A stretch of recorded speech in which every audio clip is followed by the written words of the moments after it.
What do you get when you mix two old people, smartphones, and almost $2 billion? A great lesson on consumer entertainment in the mobile age. I'm Kapoor, and this is FastBreak.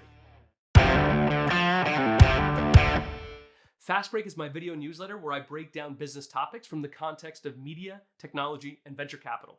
On Monday, the New York Times confirmed rumors that Roku was in talks to acquire almost 100 original programs from Jeffrey Katzenberg's failed streaming startup Quibi. Now, it's been less than 3 months since the multi-billion-dollar project officially failed, but as we head into the next decade that's going to be dominated by independent creators, it's important for us to reflect on how Quibi missed the idea that the message has to adapt to the medium. Quibi, which is short for Quick Bites, was built around the flawed thesis that viewership on mobile meant viewing times will be shorter. Therefore, content needs to be snackable. But unlike the daily deluge of snackable UGC that we already get from Instagram, TikTok, and YouTube, Quibi's advantage was going to be the fact that they had Hollywood-level, big screen quality right into the small screen in your hand.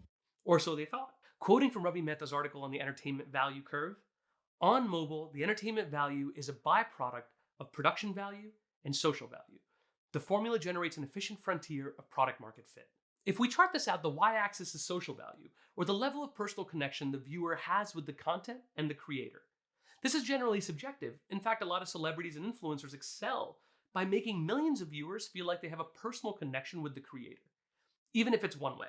Social value can actually be measured by looking at the creation participation rate, meaning what percentage of daily active users create content versus just consume it.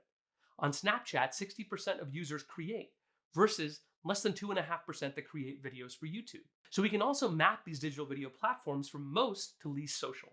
The x-axis, on the other hand, is production value. And all other things being equal, people prefer higher quality production value versus lower quality production value. When you map these platforms out on the chart, you get the efficient frontier that Mehta was talking about. What this tells us about mobile video is that people are willing to accept lower content quality, i.e. production value, if the social value is high. What Quibi missed was the core value proposition of a mobile device isn't the fact that it's portable or rotatable, but the fact that it's connected. If you're going to design content for a mobile form factor, you have to ensure that the experience of consuming that content is social, shareable, memeable. In an era dominated by binge watching, FOMO drives consumption.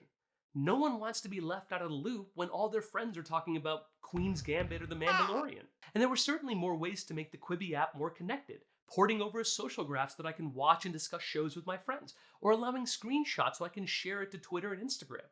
If they really wanted to, they could have built functionality to do an IG Live style video Q&A with the talent from the shows directly in the app, so that it prompted people to consume those shows faster so they wouldn't miss out on the Q&A experience. But instead of making Quibi feel social, they made it single player like Netflix. But they also gave themselves constraints that Netflix doesn't have. In fact, one could argue that the whole thesis that mobile means shorter viewership times is in itself a flawed notion.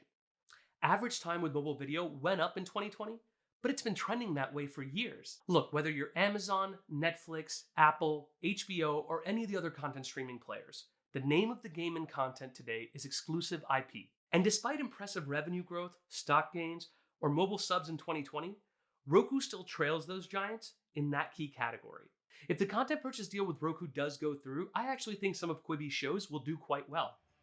But that's only because the content will finally fit the medium it was meant for all along. Until next time, I'm Kapoor, and this is FastBreak. Thanks for watching.